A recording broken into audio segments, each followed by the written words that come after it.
Има еден германски термин кој и теолозите го употребуваат, оние што се позаинтересирани за германската теологија, може би го чуле. Терминот би означувал пресвртна точка, пресвртница. Инаку, во оригиналниот јазик е вендепункт, може би братот Љупчо го чул тој збор. Пресвртница. Оние, бидејќи овдека повеќе го познават англискиот јазик, било тоа нешто како пивотен момент, критичен момент. Тоа момент, тоа е некакво дејство, некаква случка која ги менува текот на настаните, тековите. Например, во спортски надпревар, во фудбал, пенал досуден во 5-6 минута може да биде тој момент, венде пункт во кој што понатаму ќе промени целата стратегија, целиот тек на игра. Германците го користат овој термин и за поновата историја и велат дека таков пресвртен момент или венде пункт е паѓањето на рушењето на Берлинскиот зид, бидејќи ја смени картата на светот, и политичката, и географската. Од тој момент се сменја идеологиите во светот, па и ние добивме држава како резултат на таа пресвртница, паѓањето на Берлинскиот зид. И за овој текст го користат теолозите од Евангелието според Јован, велат дека оваа случка која е опишена во текстот представува пресвртница во служењето на Господ Исус Христос. Дојдоа едни елини кои сакаа да се видат со него, побараа, средба, и кога Христос разбра дека тие сакаат да се видат со него, тој така многу несоодветно на сето оно што се случува рече: дојде часот да се прослави Христовиот син. До тој момент во Евангелието неколку пати слушавме: уште не е дошол часот, уште не е времето, а сега Христос вели: дојде часот. И тоа како резултат на таа средба. Така што тој настан некако го забрзува дејството, го насочува Христос кон кулминацијата на неговата служба, тоа е крстот, ономо каде што се променува целосно текот на човечката историја. Човештвото генерално се дели на епоха пред крстот и епоха после крстот. И апостол Јован токму таа средба овдека ја означува како пресвртницата, критичниот момент кој што ќе доведе до тој настан кој ќе ја промени целата човечка историја. И дека е многу важен за Јован, кој е теолог меѓу другото, овој настан сведочи фактот што од многото нешто кои се случуваат во таа пасхална седмица, од неговото влегување во Ерусалим па до вечерата што има со учениците, Јован решава само овој настан да го вклучи. Например, ако читаме Лука, Матеј, Марко, скоро секој ден има некакво случување во Ерусалим. Христос прави нешто.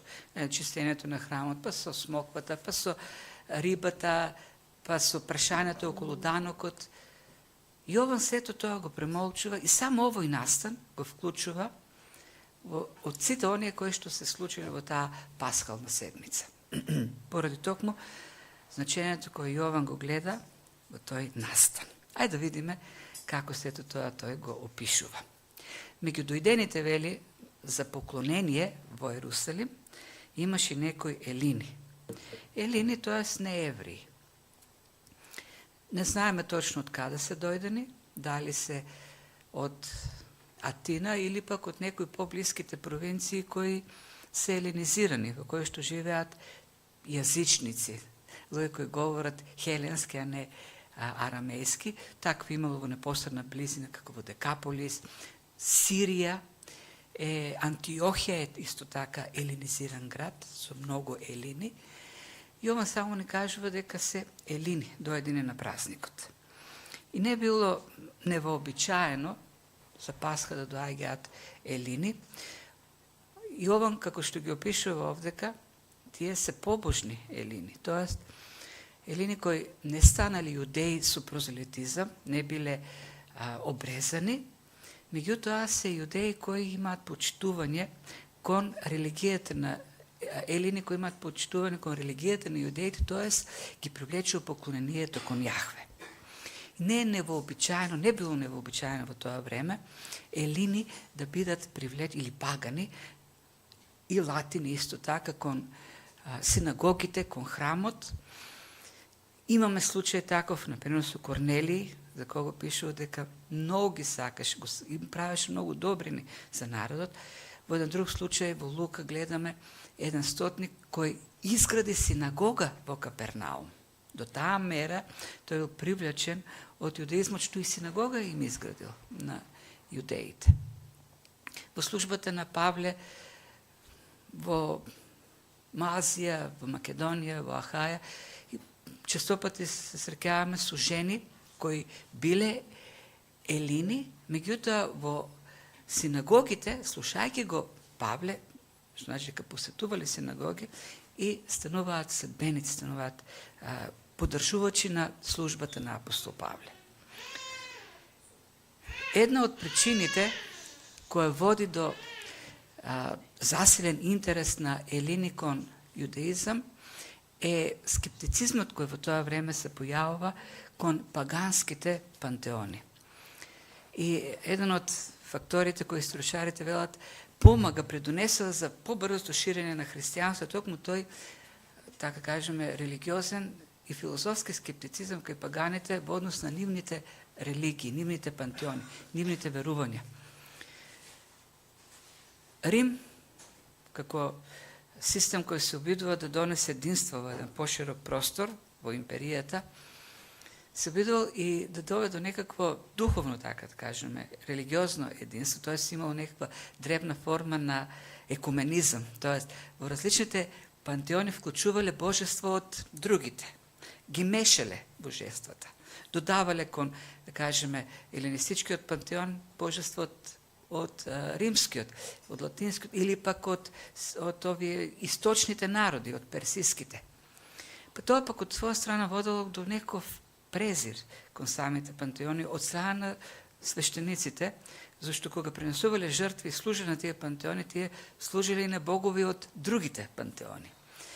Носело тоа некаква скепса, презир, подсмев и се губел довербата, таа духовна доверба, тоа пак водело до пат, до морален пат, до филозофски пат и посебно кај интелигенцијата една одвратност од паганизмот и симпатии или привлекување кон поклонението на јудеите, зашто таму имало морал, имало интегритет, немало оно обезвреднување на нивното поклонение преку тие синкретизми.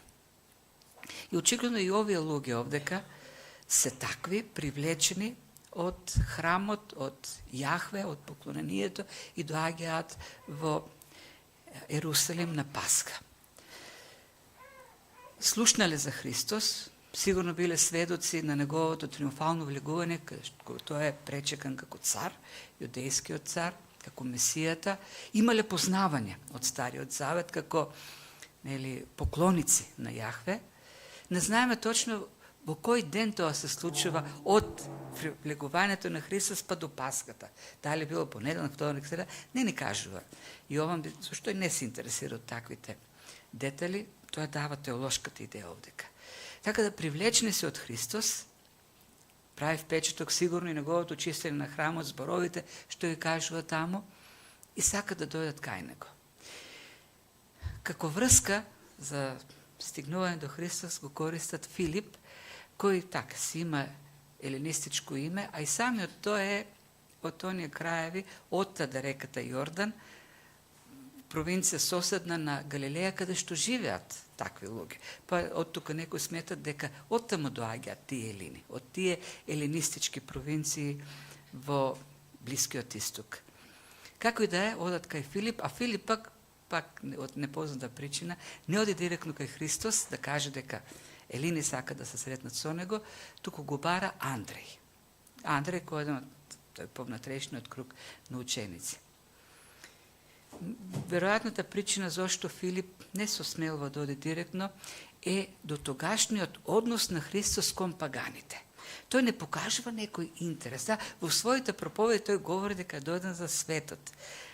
Меѓутоа, во неговата служба тој е фокусиран кон јудеите и кога доаѓа една хананка, тој вели и бара помош за низината ќерка, тој вели, јас сум дојден за изгубените деца на Израел.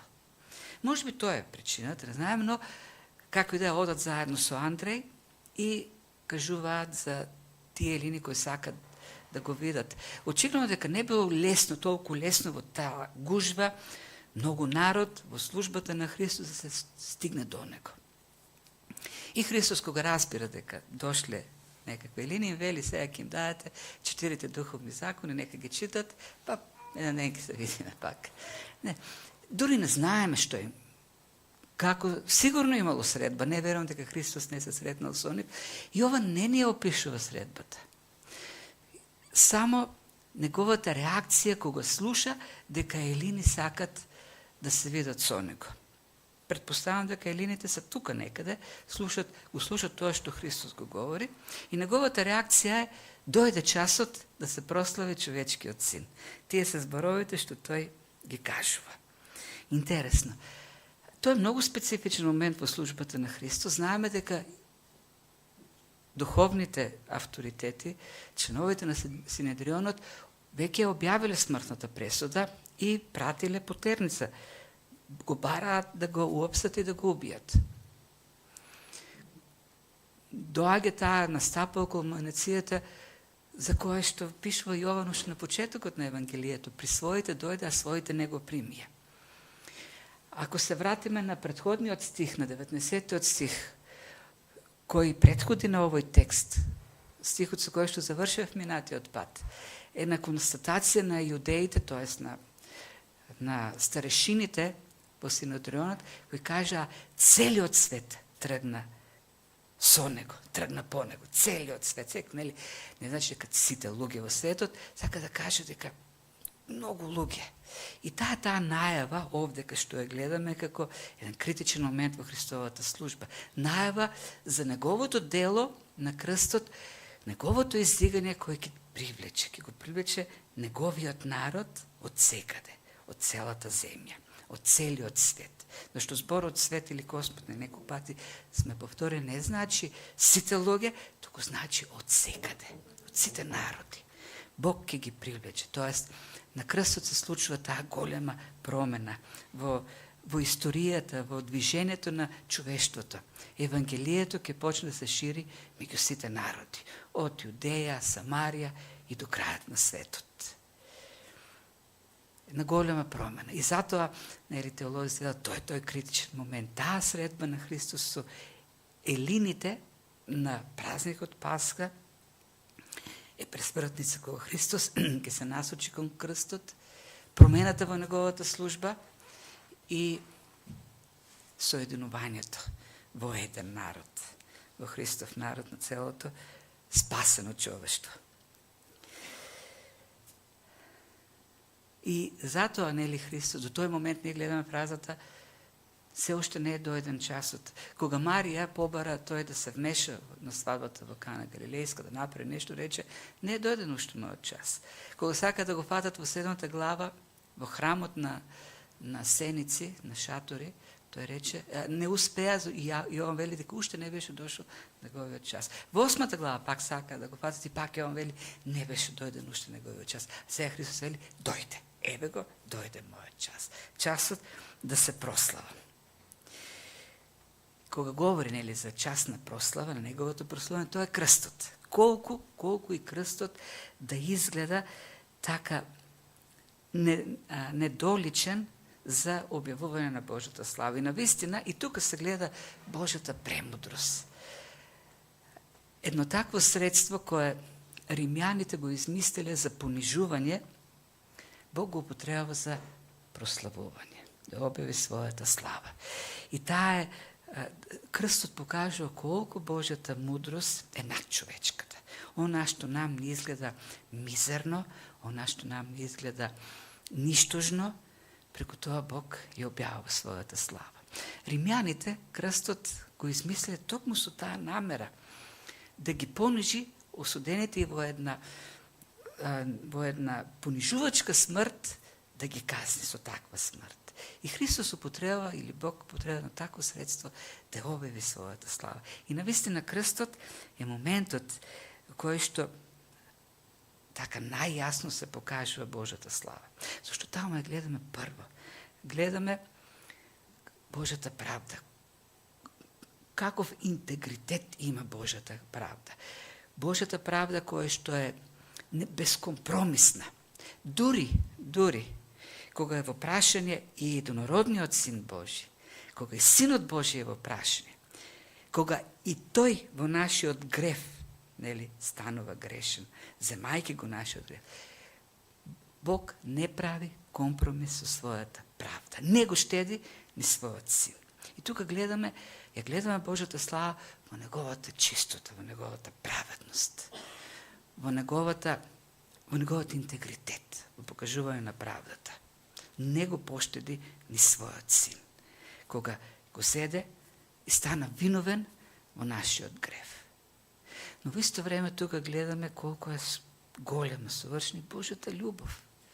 Толку Бог не засака, што таму како објект на својот гнев, субјект на правдата, го постави својот Син. Единородниот Син. Не нешто ништожно, туку најдрагоценото. Божиот Син, Синот Божи. Тој таму страдаше за нас. И тука гледаме моките на Бог. Крстот, така, гледајки, и луѓето кои беа таму присутни, во крстот гледаа едно слабо дело, едно дело на безпомошност. Христос висеше таму безпомошен, немокен висеше. Пасивен, тој ништо не правеше. Висеше, страдаше. И токму таму во едно такво дело, кое е навидом безпомошно, толку пасивно, и дело во кое што погледнато отстрани изгледаш како поразително, пораз, тоа е таа Божја премудрост. Во едно такво дело, всушност се извојува победата. Христос извојува победа над гревот, над смртта, победа над сатаната. Тој е поразен на крстот. Божјата праведност, Божјата мудрост навистина е неговите мисли, како што вели Словото, како што е небото од земјата повисоко, така и Бог. Кој би, и кога пишува, нели, Павле во 2 Коринтени на коринтијаните за Божјата премудрост и вели и највисоките и најголемите владетели, високите умови не може дори да си замислат едно такво дело. Толку совршено тоа дело. Невозможно за сваќање на човечкиот ум. Во дело за презир, срамно, ништожно, беше извојувана најголемата победа. И најголемата слава тука е објавувањето на Божјата правда, Божјата љубов, Божјата премудрост и на крајот тоа Божјо дело на помирување. Затоа е славно делото на крстот, зашто тука дојде до помирување меѓу човекот и Бог. Бог го испрати својот Син за мир, да донесе мир, миротворец. Тој влезе неколку дена порано на магаре, на осле, неоседлано, да прати таа порака. Јас не доаѓам да војувам, не доаѓам да осудувам, доаѓам во мир.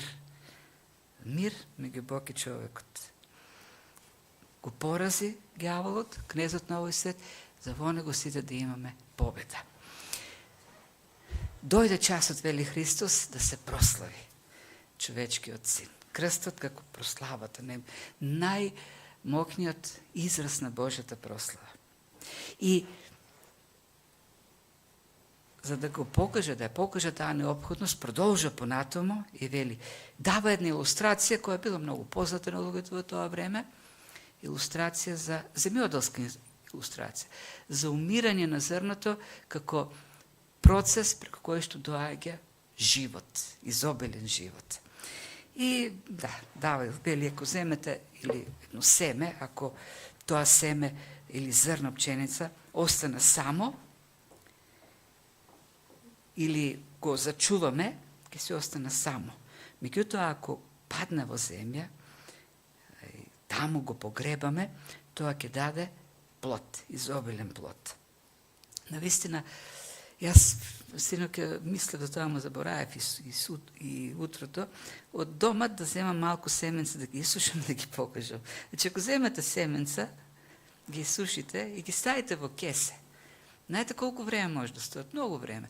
Има направени експерименти, значи најстарите семења кои се употребени за садене се 50 години.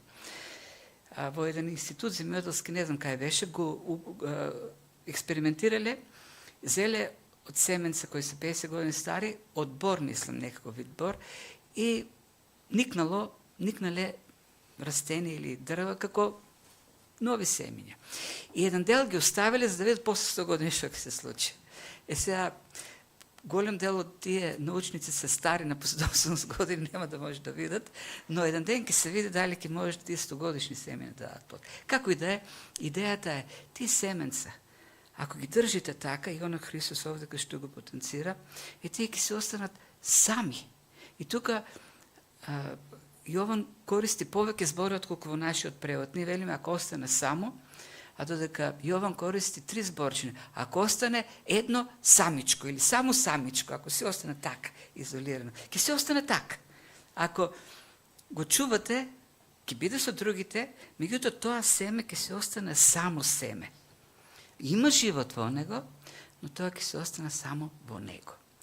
Но ако тоа семенце што го имате, се оддели, некако падне, го дувне ветрот и падне на земјата, другите семенца ќе го видат и ако може да зборат како од цртаните филми или да миски си кажат, отиде оваа, еве, падна, веќе не е со нас. Го погреба, крај со него, ќе умре таму. Меѓутоа таму, во земјата, тој живот внатре почнува, во таа смрт, во тој погреб, почнува да цвета, така да кажем, ќе си пушти надолу коренче, нагоре зелено стебленце. Знаете ли колку високи може да станат доматите? Во нашиот двор стануваат по 2 метри. И знаете ли колку може од тоа едно семенце, знаете ли колку домати може да раз? Ке си пушти цветенце и може, краси колку 7-8 домати може на едно стебло да израснат. Домати, не ме не слуша. Да. Може многу, а пак ако е пченица, знаете еден клас колку може да има. Живот во изобилство. Но треба да умре.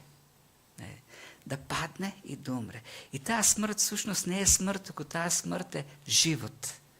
Таа смрт раѓа живот. Тоа живот во изобилство. И Христос ја кажува таа тука илустрација за да даде до знаење. Нема друг начин за спас на човештвото освен преку неговата смрт. Тој треба да отиде во смрт за да има изобилен плод. За безброј негов народ биде спасен.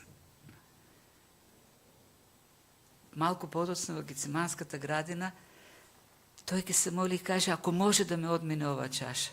И одговорот доаѓа, не може. Не може да те одмине оваа чаша. Зашто ако те одмине оваа чаша, нема спасение. Тоа е единствениот начин за спасение. Само преку смртта на Христос. Меѓутоа, овдека Христос го проширува оваа илустрација, пременувајќи ја за нас. Нашето спасение доаѓа само преку смртта на Христос и нашето спасение доаѓа само преку нашата смрт, нашето умирање. Не ние умираме за да се спасиме, зашто некаква наша жртва ќе не спаси, но во тој процес на спасение ние треба да умираме за едно и да живееме за друго нешто. И продолжува и вели. И очигледно дека вториот дел се однесува за нас, се однесува за тие што слушат. Или кој го сака животот, ќе го загуби, а кој го мрази животот, свој новој свет, ќе го запази за вечен живот. И сега изгледа малку абсурдно. Она што најмногу го сакаме, а тоа е нашиот живот, ќе го зачуваме единствено ако го замразиме. Или тука идејата, ако се одречеш од тоа, го isврлиш, до таа мера да го замразиш, да не го сакаш повеќе. Абсурдно е. Меѓутоа овдека Јован или Христос прави игра на зборови и користи зборот за живот два пати психе или душа, ние го преведуваме како душа обично, а потоа за вечниот живот е оно зборче зое. Во древноста, во оригиналниот јазик, зборот живот и зборот душа се синонимни. Кога ќе се каже душа, се мисли на живот. Кога некој кажеме дека има душа, значи дека има живот. Зашто тоа е она што телото, физичкото тело го прави да биде живо. Бог создаде човек, му вдахна дух животворен и стана живот, тоа стана душа. И кога говорат за душа, тие луѓе, за живот, мислат на човечката личност како способност да размислува, да носи решенија, да чувствува. Сите тие аспекти на човечкото живење го прават животот или душата. Зашто само жив човек може да мисли. Мртов човек колку да го тераш не може да мисли. Не може да реши нешто да направи. Нема таа способност, нема живот, нема душа во него. Не може да чувства, колку и да го навредуваш, нема се изнервира. Нити пак да покаже некој чувства. Тоа е животот, тоа е нешто телото го прави да биде живо. Способност да размислува, да взима решение, да действува, да чувствува. Сето тоа, вели Христос, треба да го замразите. Тоа нешто не прави да бидеме личности. Тоа нешто го прави нашиот живот. Мисловниот свет, чувствениот свет, светот на волјата. Треба да го замразите. Треба да го замразите, зашто сето тоа, зашто целиот ваш живот, во сите аспекти, е корумпиран. Зашто вашите мисли, вашите решенија, вашите чувства се изопачени, деградирани, нечисти и треба да ги замразите. Зашто водат во смрт, не дават вистински живот. Луѓето мислат дека живеат, ама не живеат. Мислат дека имат живот, ама немат живот. Зашто тој живот не е оној кој Бог го има за човекот. Да, Бог кога го создаде човекот како жива душа, кога му даде живот, и кога говориме за живот, не мислиме на дишење, само дишам и можем да јадам или да спијам, туку да функционираш како личност, да размислуваш, да взимаш правилни решенија, да го насочуваш кон некаква насока твојот живот. Сето тоа е излезено од Божјата намера. Во гревот сето тоа е деградирано, корумпирано. Сите наши дејства, сите наши мисли, сите наши чувства, сето тоа е насочено против вистинската цел, против Бог. Во бунт е против Бог. Го знаете познатиот текстот Исаја, дури најдобрите, најблагородните наши намери, дури најблагородните мисли, дури најблагородните дејства се само извалкана облика. И тука кога вели Исаја извалкана облика, мисли на онаа ритуално извалкана која не се пере, туку се фрла, се гори, се уништува. Тоа е нашиот, дури најдобрите нешта во нашиот живот се нечисто, нешто толку нечисто што не сакаш да го поседваш повеќе, туку единственото решение е да го исфрлиш, да го уништиш, да го изгориш. И продолжува Исаја вели како сув лист попаѓавме и беззаконијата наши како ветар не однесуваат. Како сега време на сушење на лисјата на дрвото, ќе се исуши, листот и сушениот лист на дрвото е отврлен од дрвото, бидејќи нема живот, не ја врши функцијата. Лисјата, дрвото ги држи додека користат, додека можат да примат од она што примат, за процесот на фотосинтеза, воздух, сончева енергија, да ги извршуваат процесите. Кога веќе ќе се исуши, тој лист не врши никаква функција и дрвото го отврла. И кога ќе го отврли, никој веќе не може да го користи за ништо. Од тоа лист ти не можеш понатаму да засадиш ново дрво да никне. Нема живот. Единствено да се уништи, да се изгори, да се испарли. Тоа се нашите животи. И вели, треба да ги замразите. Кога човек навистина осознава од Божјата благодат, дека тоа е нечиста облика, гнасна, извалкана, гадна, која ќе ви има такви некој пат, нели, до толку извалкани нешто што тие вака само со 2 прста ќе фатиш и ќе ги isfрлиш од измети од други работи.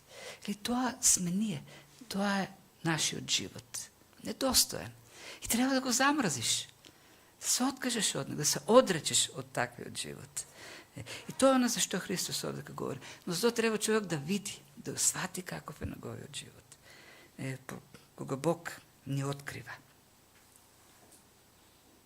Кога некој ќе разбира таа вистина, почнува да го мрази грешниот живот.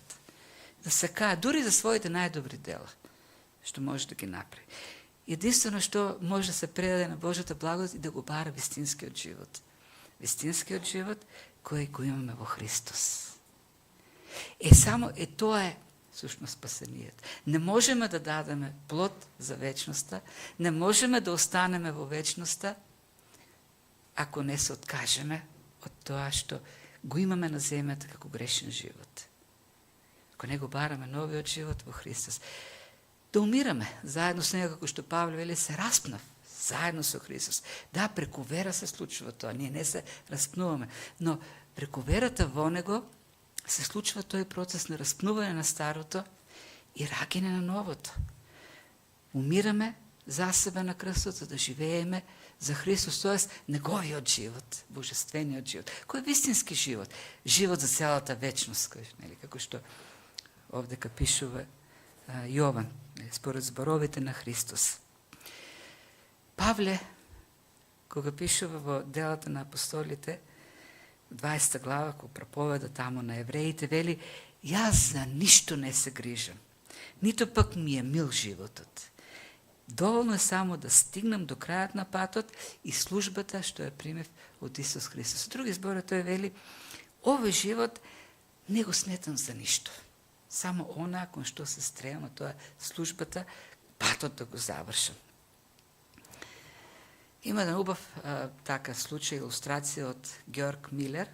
Знаете, тој е човекот со сиропиталиштата во Англија и познат по тоа што иако неговите сиропиталишта секогаш имале се што треба и храна, доаѓале до така моменти во кои што бил загрозен обстанокот, но никогаш вистински не бил загрозуван животот и нормалниот живот од тие сиропиталишта.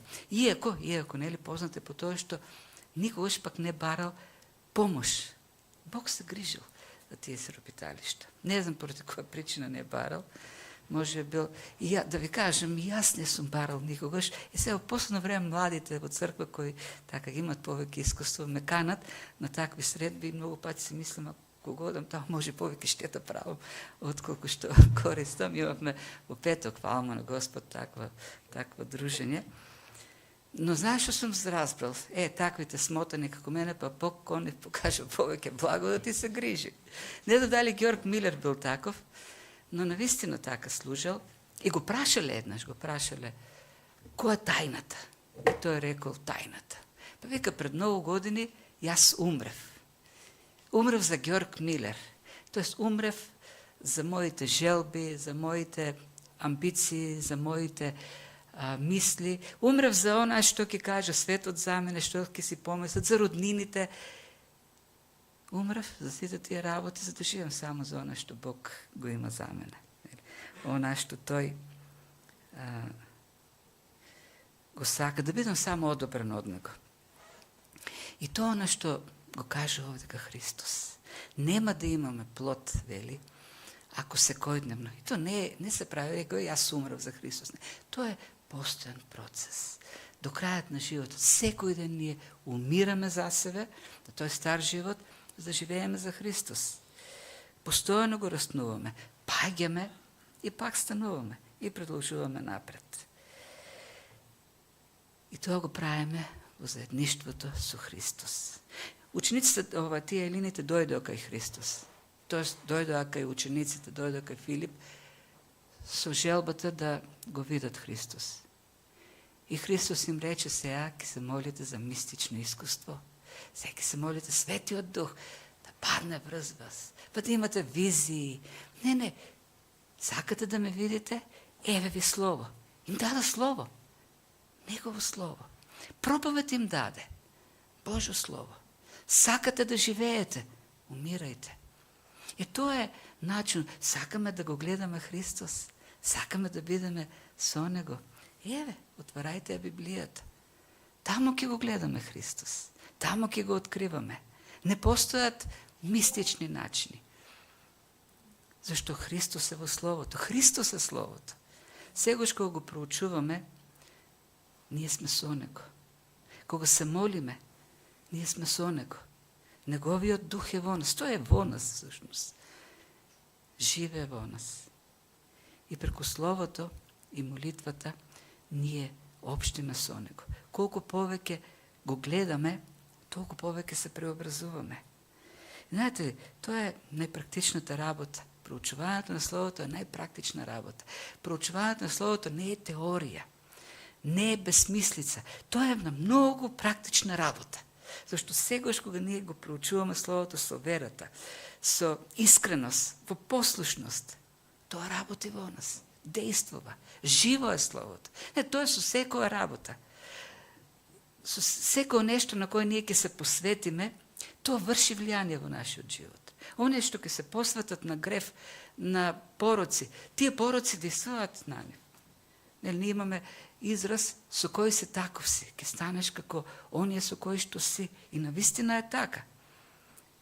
Присуството, средината не обликува.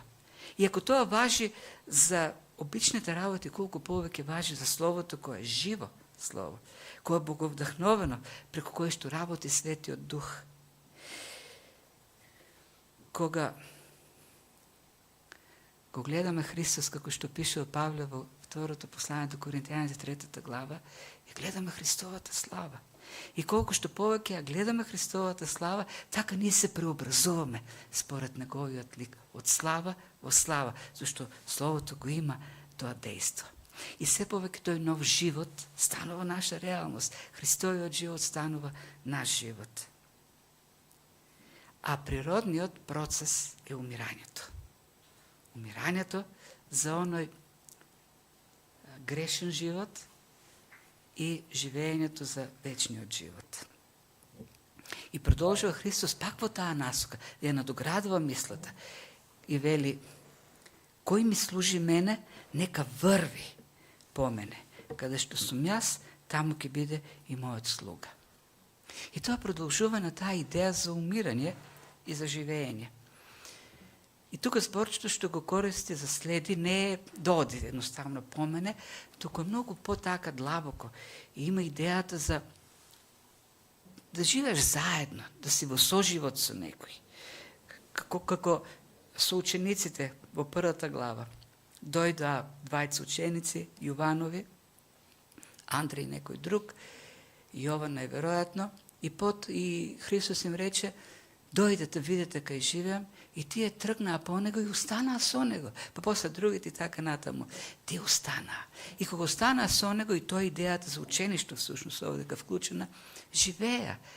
Заедно јаде, заедно спија, го слушаа како проповеда, ги слушаа, ги гледа неговите служби. Беа заедно со него. Едно постојано заедништво. И тука идејата што Христос всушност сака да ја покаже. Вие што служите треба всушност да живеете со мене. Постојано да бидете со мене. Заедно да бидеме во се. Зашто не е приоритетот да служите, туку приоритетот е да бидете со мене. Зашто може некој и да служи, и тоа е обично нашиот критериум за духовност. Гледаме кој некој колку служи. Има луѓе кои што служат многу и воопшто не се со Христос. Но ако ти си живееш со Христос заедно, и колку повеќе живееш со Христос заедно, толку повеќе стануваш како Него, го живееш неговиот живот, а неговиот живот е живот на служба. И тоа вели Христос е фокусот, да бидете цело време со мене. И тогаш ќе бидете вистински служители. И тоа е првиот принцип. Така, заедно со Христос, живејќи со Него, ние ќе умираме за старото и ќе го живееме Христовиот живот. Зашто, кога го следиме Словото, Христос во Словото и Духот, се променува целост, не само на дворешните работи, не само што се мотивираме да служиме, туку нашата внатрешна состојба. Зашто следењето на Христос не е следење на примери само, Христови примери, туку на целосен живот, следење на личност, жив однос со Него. Мек Чейн во неговиот коментар овде като тоа го нарекува искусно познавање или познавање од искуство. И има една убава мисла овде кај вели колку повеќе го познаваме, колку се врзани работите. Колку повеќе го познаваме, толку повеќе сакаме да бидеме како Него и да му се покоруваме. И колку повеќе му се покоруваме, уште повеќе го искусуваме во животот. И колку повеќе го искусуваме, толку повеќе го следиме. И не од присила, туку од копнеш, бидејќи го љубиме. И тоа е нели важното. Каде што ќе бидам јас, таму да бидат и моите слуги. Секогаш да бидат со мене. Во животот, во таа жива врска со мене, ќе биде целокупниот христијански живот. И нивното умирање, а во умирањето ние се предаваме се повеќе во служба за Него. И да, секако тоа е нешто кој трае постојано цел живот, до крајот. И нема да успееме во тоа без Неговата благодат. Ако Тој не е со нас, и бидејќи Тој е во нас, и Неговата благодат, можеме да го живееме. И затоа го бараме Него повеќе и повеќе. Неговите благодатни ресурси, за да го живееме тој живот. И завршува на крајот, не толку како мотивација, но како еден факт. И кој ми служи мене, него ќе го уважува и мојот татко или мојот отец. И тука зборчето уважува е всушност почест. Самото зборче означува одликување. Во тоа време, како и денес, нели, кога доаѓа некој значајна личност, цар, се дочекува со почести. Ке дојде некој председател од некаде и кажуваат со невисоки државни почести беше дочекан тој и тој. Тоа е таа идеја, одликување. Кога некој е заслужен за нешто, му се дават посебни одликување или почести, па ќе му се редат тука значки така над. Тоа е таа идеја. Вие ќе бидете дочекани со почест. Спрџан има и така убава илустрација која не е совршена, не целосно ги одразува вистините. Тој вели, представете си, например, кнезот или принцот оди некаде со својот слуга, дошива бродолом, е ранат принцот, слугата може да се спаси, меѓутоа останува да го лекува, да го храни, да се грижи за него и го спасува буквално. Иако може да се спаси, дели се со својот принц. И потоа ги наоѓаат, ги враќаат во царството и прашува Спрџан. И сега царот на кого ќе даде најголемата почит? Во царството има великодостојници, има советници, има аристократи. На кого ќе даде најголемата почит? Па на оној кој што бил слуга на неговиот син. И тоа вели Христос овдека. Вие кои што сте ми слуги мене, вашиот Отец вас ќе ве одликува со невисоки почести еден ден. Земете го Мојсей за пример.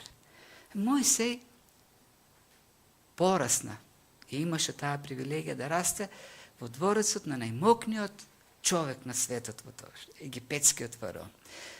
Најдобрите можности за образование, најубавата храна, најдобриот комфорт, сите нешто што може да ги во тоа време посакува човек, устојат на располагање. И пишува, нели, авторот на Евреите, сето тоа тој го сметаше за ништо. Реши да страда заедно со својот народ. Според културата на тоа време и нели, законите, како посвоено дете на сестрата на фараонот, тој можел и фараон да стане. И знаете, ке го пишуваше во историските книги Амон, Мојсей, некој сете, Амон, Моше. И толку. Може би пирамида ке му изгради и ке беше во пирамидата. Ама знаете како го познаваме ние денес, како законодавачот. Тој е законодавачот. Бог го даде законот преку него. Го знаеме како најкроткиот човек на светот. И тоа е запишено за целата вечност. Како Божиот човек, како човекот на верата. Тоа се тие почести. Нема потреба да ни стават значка на небото еден ден. Тие се тие големи почести кои можеме да ги имаме како Божите слуги. Да, наградите не се нашата цел, но тие се како еден резултат. Но она што е важно овде, нели, во тој расказ, што ни го вклучува Јоване, копнешот. Елините сакаа да дојдат, да го видат. И Христос им рече, сакате, убаво правите, треба да умирате, за да бидете со мене. Да умирате за себе, се повеќе, за се повеќе, да бидете со мене. Сакаме ли да го гледаме Христос? Ако сакаме да го гледаме секојдневно, во Словото, молитвата, да имаме општини. Во секој ситуација да го бараме Него. Во послушност, покорност, Неговата воля да се остварува. Неговото Слово, кое што ни е дадено како заповед, да го води нашиот живот. И така, Божјата благодат се повеќе ќе не успособува да живееме не за себе, за грешното, туку да го живееме новиот живот во Христос. И се повеќе Неговата личност ќе биде наша личност, Неговиот ум ќе биде наш ум, Неговиот живот ќе биде наш живот. Не тој живот деградиран, корумпиран, ништожен, туку божествениот живот. И нека Бог ни помага со својата благодат да го живееме тој живот. Амин. Ајде да се молиме. Татко Небесен, ние ти благодариме што ти покажа таква милост кон нас и ние гледаме какви должници сме, колку големи должници сме на Твојата милост. Ти реши да спасиш множество народ, бидејќи таа Твоја милост е бескрајна.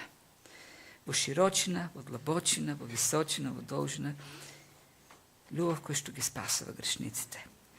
Ние сме должници кои не можеме да го отплатиме тоа. И затоа ти благодариме, и затоа се молиме да ни даваш ти повторно сила да се посветуваме се повеќе, да го разбираме тоа Твое дело на љубовта. Повеќе да го цениме, за повеќе да те љубиме. И тоа, Господи, сакаме да биде нашиот копнеш. Да го живееме овој живот, Тебе прославувајќи те, Тебе служејќи ти и проповедајќи го Твоето царство. Помогни ни, Господи, не можеме без Твојата помош. Помогни ни да те бараме се повеќе. Помогни ни да копнееме, да те гледаме и да те љубиме. И нека, Господи, целата оваа заедница биде единствена во тој копнеш. И се повеќе барајќи те Тебе, барајќи го Твојот живот, да бидеме луѓето кои во овој свет ќе го покажуваат Твојот интегритет, Твојата правда, Твојата љубов, Твојата благодат. Во Христовото име го бараме тоа, во името на нашиот Спасител Господ Исус Христос. Амин. Амин. Ај сега ќе го славиме Господ.